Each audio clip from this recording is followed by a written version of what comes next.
behalf of Farm Credit Canada, it gives me great pleasure to introduce the panel members for this afternoon's discussion.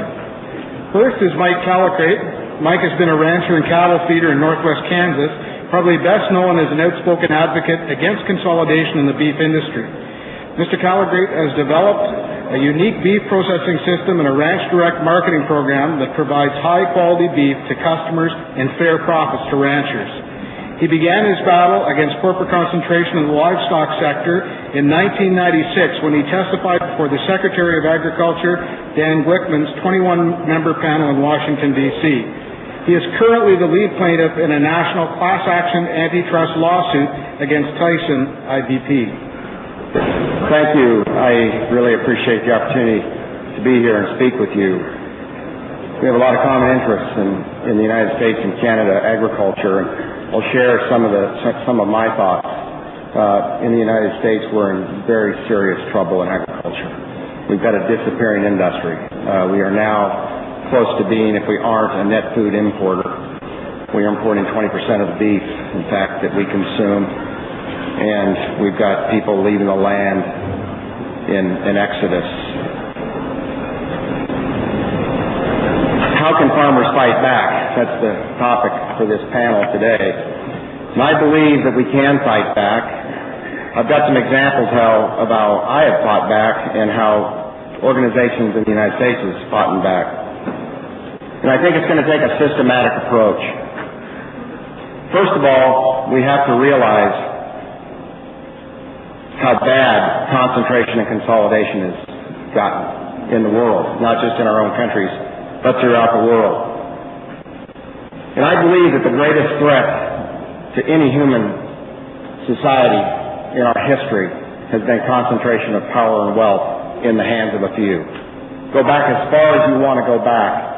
Look at the feudalism, and look at the Dark Ages, and look at the various times in history when we saw high levels of concentration of power and wealth and the degree of slavery, and try to relate that perhaps to where we are today. I look at globalization as being something that we really need to assess as to whether it's working for us or not working for us, and who, in fact, is benefiting. And I read a book in 1984 by Barbara Tuchman called The March of Folly. In that book, she described how governments acted contrary to their own self-interest and the interest of their people when clearly better alternatives existed. And one of the examples she gave was that Trojan horse in Troy. Why in the world did they pull that horse through the gates of Troy without looking inside? Unbelievable that they did that. Vietnam, one of the biggest follies ever in our history. Vietnam, why did we do what we did there? And of course, I know you may have some more current examples. But I believe that down the road a ways, we're going to look back on this current model of corporate control globalization, and we are going to determine that in fact, is the greatest folly in human history.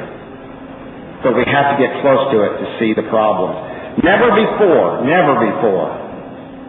have consumers paid so much for food, and the man on the land with most of the investment doing the work, never before has he received so little of what the consumer spends for food.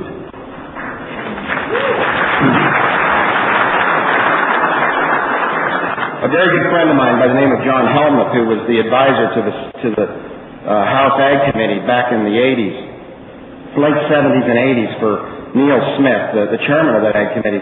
John Helmuth, an economist, said, there is a word to describe this phenomenon of low prices to producers and high prices to consumers. He said that word is called stealing.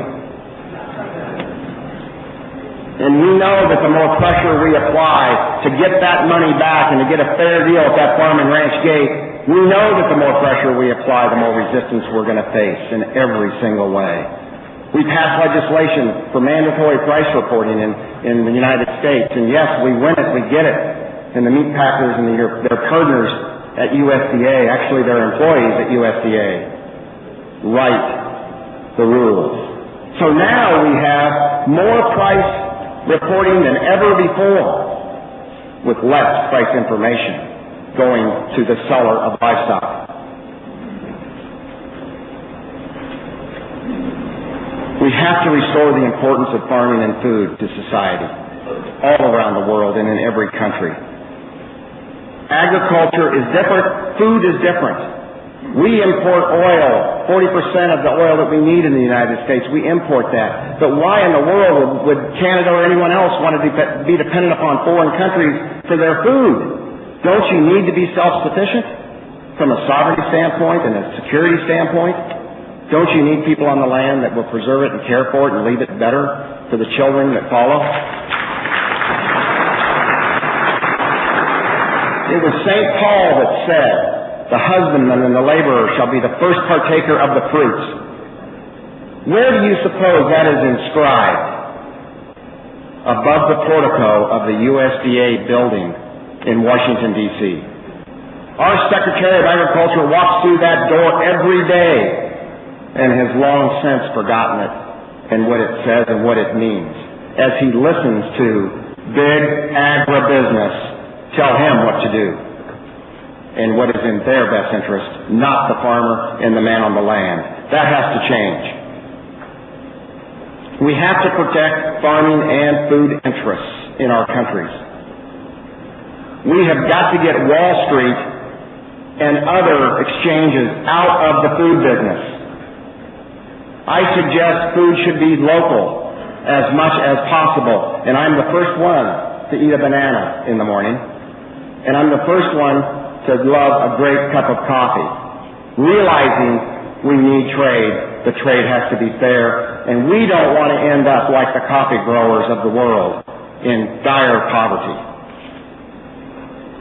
Land ownership should be in the hands of farmers, not feudal lords,